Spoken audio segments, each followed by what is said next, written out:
प्यारे बच्चों, नौकरी प्रेप प्लेटफॉर्म पर आप सभी बच्चों का स्वागत है।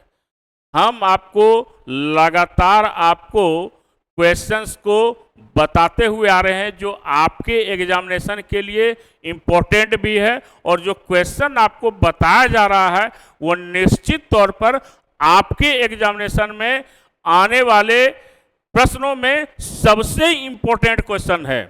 और हम इस क्वेश्चन के साथ आपको हम कंसेप्ट भी देते हुए जा रहे हैं ताकि आपका क्वेश्चन को बनाने में आपको ज़्यादा आसानी हो।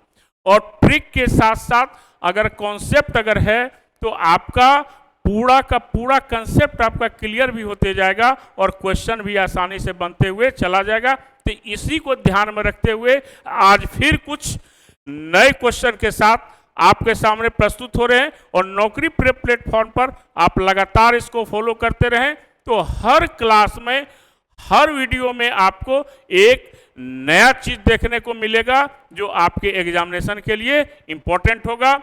और सबसे इम्पोर्टेंट बात यह है, ये जो बुक आप देख रहे हैं यानी किरण इंस्टीट्यूट ऑफ कैरियर एक्सीलेंस से इसकी कोई भी पुस्तक जो कॉम्पिटिटिव है उसमें क्वेश्चंस तो आपको मिलेगा ही, उसका कंसेप्ट भी भरपूर दिया गया है क्वेश्चन के साथ, जो एक्सप्लेनेशन में मिलेगा। और हर क्वेश्चन का एक अपना अंदाज है जो आपको सफल बनाने में सहायक सिद्ध होगा। इसको भी हम लोग गौर करते हुए चलेंगे। तो आइए पहले क्वेश्चन से हम लोग मुलाकात करते हैं।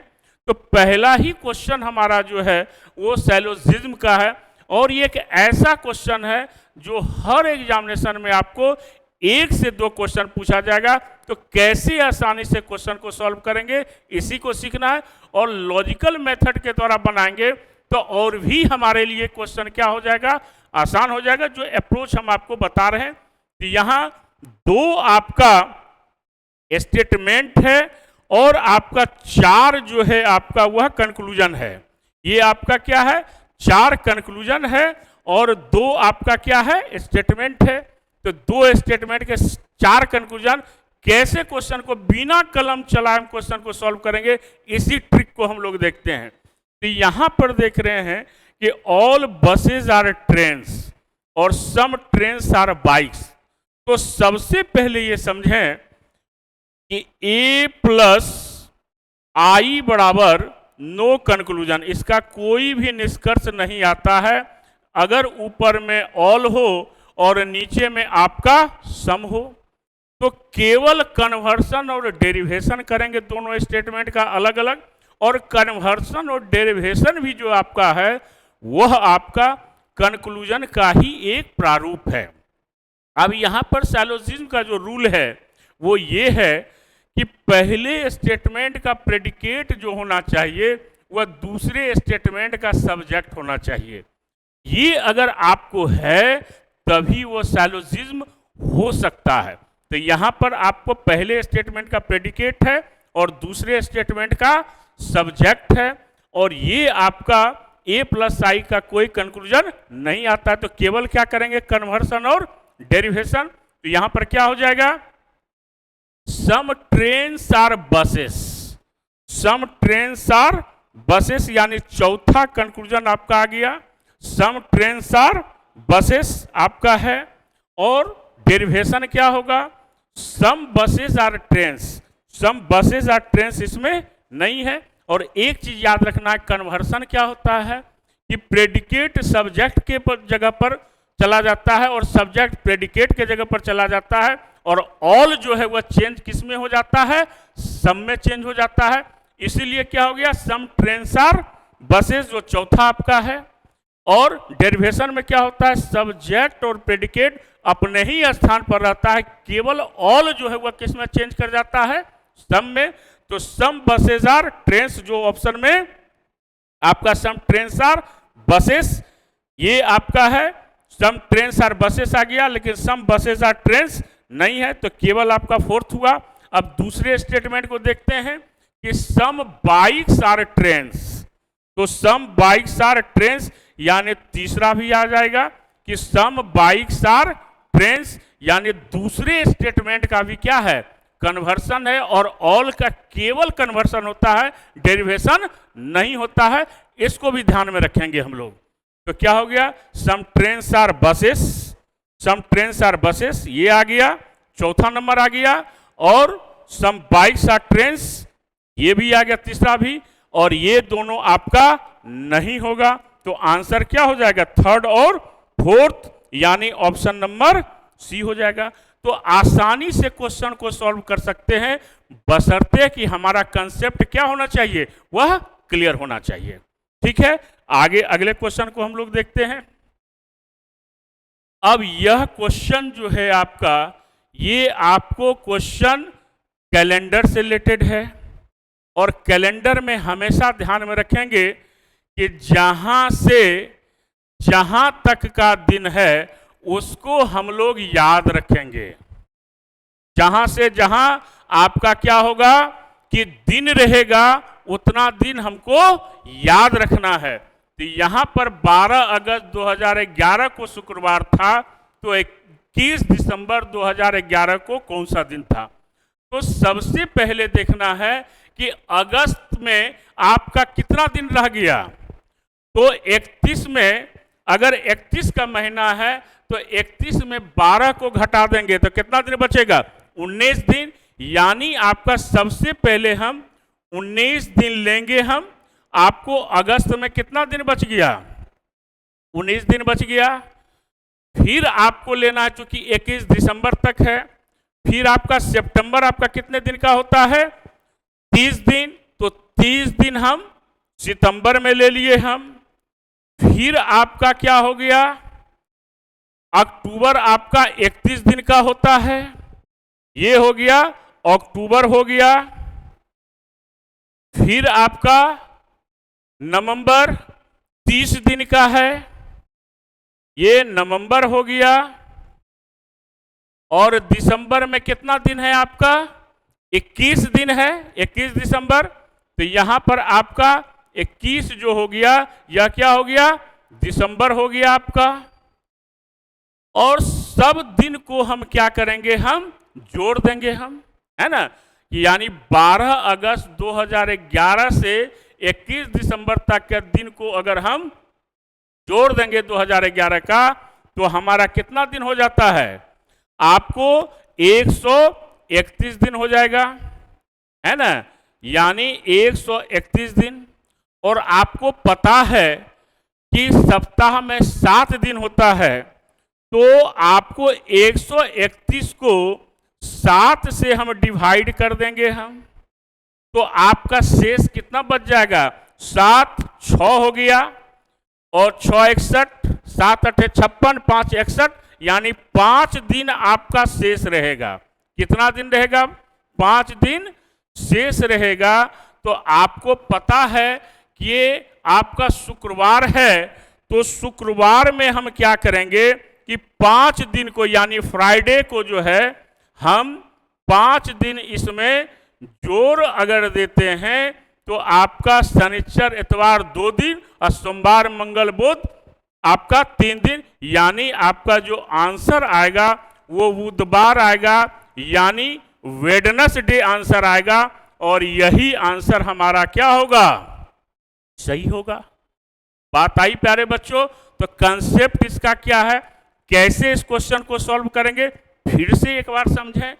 ये जो दिया गया है कि यदि 12 अगस्त 2011 को शुक्रवार था, तो 21 दिसंबर 2011 को कौन सा दिन था। यानी इफ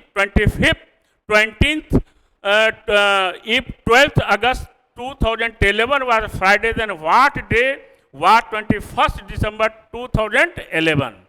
तो ऐसे प्रश्नों को बनाने के लिए क्या करेंगे, 12 अगस्त 2011 से लेकर 21 दिसंबर 2011 तक के दिन को जोड़ देंगे हम।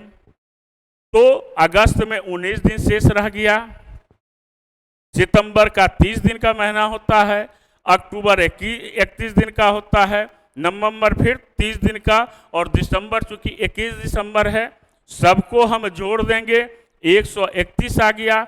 सप्ताह में 7 दिन होता है, 7 से इसको डिवाइड कर देंगे, 5 दिन शेष रह गया। और इस 5 दिन शुक्रवार में 5 दिन को जोड़ देंगे, बुधवार हो जाएगा। और आसानी से बनाना है तो क्या कर सकते हैं कि यहाँ 30 है तो यहाँ पर क्या करेंगे, 7 से भाग देंगे, 7 चौके 28, 4 दिन रहा, इसमें 7 चौके 28, 3 31, 3 दिन, यानी 7 से डिवाइड करने के बाद जो शेष बच गया है ना, और इसमें भी 7 से डिवाइड करके जो शेष बच गया उसको जोड़ देंगे हम, और फिर जितना दिन आएगा उस शुक्रवार में उसको हम जोड़ देंगे तो पूरा निकल जाएगा। तो वैसे भी प्रश्नों को हम सॉल्व कर सकते हैं और इस प्रकार से पूरे दिन को भी, महीने के दिन को जोड़कर भी क्वेश्चन को बनाया जा सकता है। तो अगले क्लास में दूसरे प्रश्न में एक दूसरा ट्रिक आपको बताएंगे कि इस क्वेश्चन को और किस मेथड के द्वारा बनाया जा सकता है। तो अगले क्लास का इंतजार कीजिए। चलिए, अगला आपका क्वेश्चन है, ये डाइस का क्वेश्चन है और क्या कह रहा है कि यदि दी गई शीट को मोड़कर एक घन बनाया जाए तो निर्मित घन में अक्षर संख्या A1 वाले फलक के विपरीत फलक पर कौन सी अक्षर संख्या होगी। और आप अभी देख रहे होंगे कि हर एग्जामिनेशन में, चाहे वह रेलवे का एग्जामिनेशन हो, चाहे एसएससी का कोई भी एग्जामिनेशन हो, बहुत सारी वैकेंसी अभी आई हुई है, पुलिस ऑर्गेनाइजेशन से भी आई हुई है। तो ऐसे क्वेश्चन को हम कैसे सॉल्व करेंगे और डायरेक्ट बिना कलम चलाए। तो सबसे पहले देखिए कि जब हमारा फोल्डिंग किया हुआ फोल्डर के बेस में अगर आपका क्वेश्चन दिया हुआ है तो एक ही चीज ध्यान में रखेंगे कि किसका कौन अपोजिट हो जा सकता है। तो U5 का अपोजिट A1 हो जाएगा। क्लियर है? आपका आंसर तो आ ही गया कि हमको पूछा है A1 का, तो A1 का क्या हो गया, U5 आंसर हो गया। सेकंड भी आपको नहीं लगेगा बनाने में। अब देखिए, ये जो 1 3 है, इसका क्या I3 है, इसका क्या होगा, तो इसका हमेशा आपका आंसर जो होगा वह अपोजिट Z6 होगा और E2 का जो होगा वह 04 होगा। बस यही क्वेश्चन है आपको और इतना ही आपको ध्यान में रखना है। U5 का A1, 04 का E2 और I3 का Z6, है ना। तो यही हमारा ऑप्शन है और यही हमारा क्या होगा, आंसर भी होगा। तो यहाँ पर पूछा किसका है हमको, A1 का, तो A1 का क्या हो गया, U5 हो गया और हमारा आसानी से क्वेश्चन क्या हो गया, सॉल्व हो गया। तो ऐसे प्रश्नों को बनाने के लिए बस केवल थोड़ा सा आपको टेक्निक सीखना है, अप्रोच सीखना है कि कैसे क्वेश्चन को हम सॉल्व करते हैं, तो आपका आसानी से क्वेश्चन सॉल्व हो जाएगा। ठीक है प्यारे बच्चों, अगले क्वेश्चन की ओर हम लोग आते हैं। अब ये कोडिंग और डिकोडिंग का क्वेश्चन है और कोई ऐसा एग्जामिनेशन नहीं है जिसमें ये प्रश्न आपको नहीं पूछता है, जिसको डिटेल लिख के हम बताते हैं कि कैसे क्वेश्चन को बनाएंगे। जैसे आपको दिया गया है what you think you become, तो यहां पर जो है क्या है आपका व्हाट, फिर क्या है you think you, what you think you, आपका थिंक यू है ना, क्या दिया हुआ है what you think you become, become. अब इसमें कितना है 2 2 4 1 5, 2 2 4 1 5, तो इसका कोड क्या किया है आपको, इसका कोड किया गया व्हाट यू थिंक यू। इसमें आपका क्या है FE मो सू टा जा, क्या है इसका, आइए इसको देखते हैं क्या किया गया है। फी है, इसका कोड जो है आपका क्या दिया हुआ है, आपका फी, फिर क्या है मो, फिर क्या है सो टा जा के रूप में जाता है what you think you achieve. अब आपका क्या है अगला, अगला देखिए क्या दिया हुआ है what you think you achieve, what क्या है आपका यू, फिर क्या है थिंक यू, थिंक यू, क्या है आपका अचीव, अचीव है आपका, इसको किससे किया गया है, आ जाइए किससे किया है इसमें, मो, सो, फिर क्या है टी, फी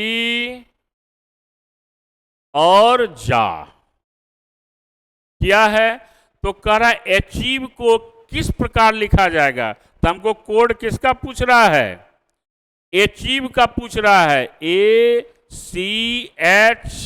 ACHIEV, इसका कोड क्या होगा, तो इसका कोड जानने के लिए हम लोग यहां पर देखेंगे। तो सबसे पहले हम यह देखें कि हमारा आंसर क्या हो सकता है, तो यहां पर हमको किसका निकालना है, अचीव का निकालना है। तो अचीव हमारा कहां कहां है, अचीव हमारा केवल जो है what you think you become है, फी मो सूटा जा है आपका, और what you think you achieve है, तो हमको निकालना है अचीव का। तो इसको निकालने के लिए हम देखेंगे कि कौन सा ऐसा वर्ड है जो केवल इसी में है, इसमें नहीं है। अब आप देखिए कि फी इसमें भी है, मो इसमें भी है, सू इसमें भी है, जा आपका इसमें भी है, केवल आपका टा नहीं है ना, लेकिन अचीव केवल कहां पर है, यहीं पर है। तो अचीव जब यहां पर है केवल, तो यहां पर केवल क्या है, टी है, यानी इस दोनों का रिलेशन है। तो इसका आंसर क्या होगा, इसका आंसर जो है आपका आंसर क्या होगा, यहां देखिए अचीव है आपका, ठीक है। तो अचीव केवल इसी सेंटेंस में है, तो टी भी क्या है, इसी सेंटेंस में है, तो इसका आंसर क्या हो गया आपका टी आंसर हो गया। तो आंसर हमारा क्या हो गया, पहला आंसर हो गया। अब देखिए हमारा यहां पर व्हाट यू भी है, व्हाट यू थिंक है ना आपका, यहां भी है, तो यहां भी देखिए सब में कॉमन है, यू जो है इसमें भी है, इसमें भी है, केवल यहां पर बिकम है आपका, ठीक है। तो यहां पर सबसे अलग आपका क्या है, कौन सा है, केवल आपका बिकम का क्या हो जाएगा, टा हो जाएगा, है ना। जा किसका हो जाएगा, चूंकि जा यहां भी है, फी यहां भी है, मो यहां भी है, सू यहां भी है जो है, और जो आपका बच गया जो कॉमन है, तो कांट बी डिटरमाइंड इसको कह सकते हैं, क्योंकि किसका कौन है ये क्लियर नहीं है। तो हमको केवल अचीव का निकालना था, तो अचीव का कॉमन क्या है, टी है, तो यही हमारा क्या हो जाएगा, आंसर हो जाएगा, यानी ऑप्शन नंबर 1 हो गया। तो बिल्कुल ही ऐसा प्रश्न जो होता है वह क्या होता है, आसान होता है कि जो वर्ड आपको पूछा गया उसको देखेंगे कहाँ कहाँ है।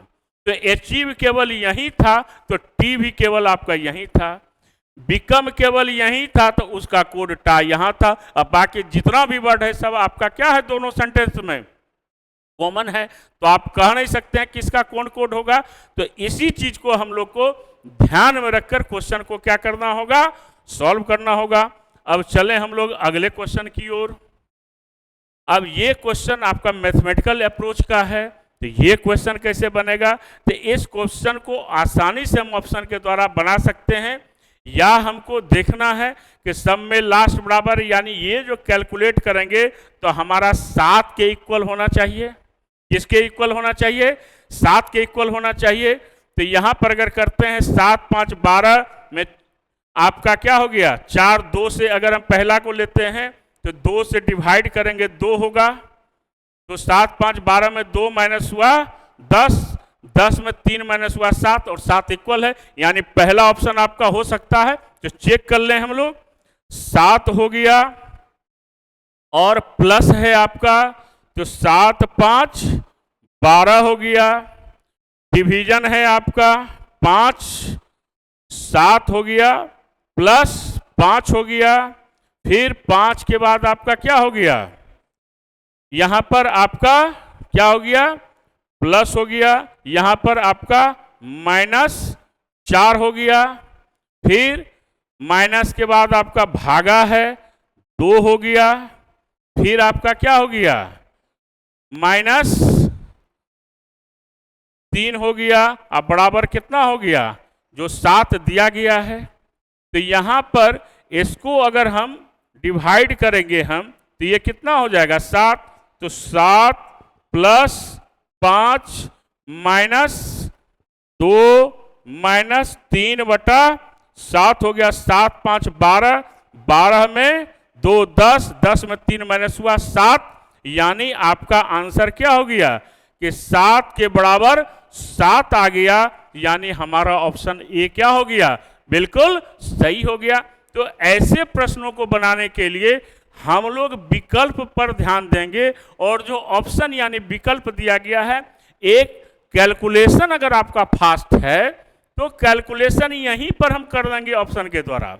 जैसे हमने अभी किया 7 5 12, 12 में फिर 4 हो गया आपका माइनस। डिवीजन है 2, 2 से डिवाइड किए 2 हो गया।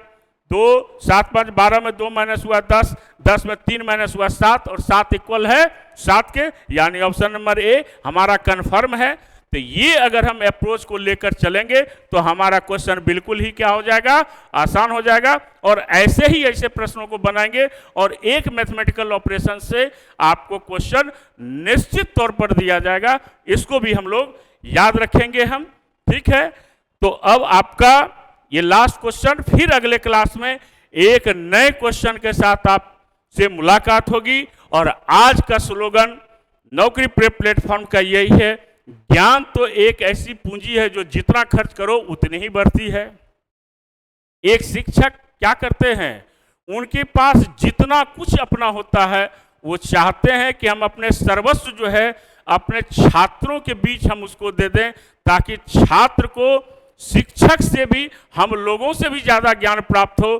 ताकि इसमें सबसे बड़ी खुशी जो होती है वह शिक्षकों की होती है। और हम लोगों का यही मानना है कि हम जितना कुछ भी जानते हैं, जितना कुछ भी आपको सिखा सकते हैं, वो सारा चीज़ हम आपको दें, ताकि आप भी ज्ञान दूसरे को बांटकर अपने आप में आप खुश रह सकें, अच्छी अनुभूति हो। तो आज का दिन जो है वो इसी ज्ञान पर आपका है कि इस ज्ञान को लेकर आप चारों ओर आगे बढ़ें। और नौकरी प्रेप प्लेटफॉर्म को, जो आपका YouTube चैनल है, इसको आप अपने बीच में ज़्यादा से ज़्यादा शेयर करें, ज़्यादा से ज़्यादा लाइक करें, और अपना प्यारा सा कमेंट्स हम लोग को देते रहें। और लगातार हम आपको ऐसे प्रश्नों से मुलाकात करवाते जाएंगे जहां पर आपको कंसेप्ट के साथ आपको क्वेश्चन में भी मिलेगा, और आगे आप सीखते भी जाएंगे।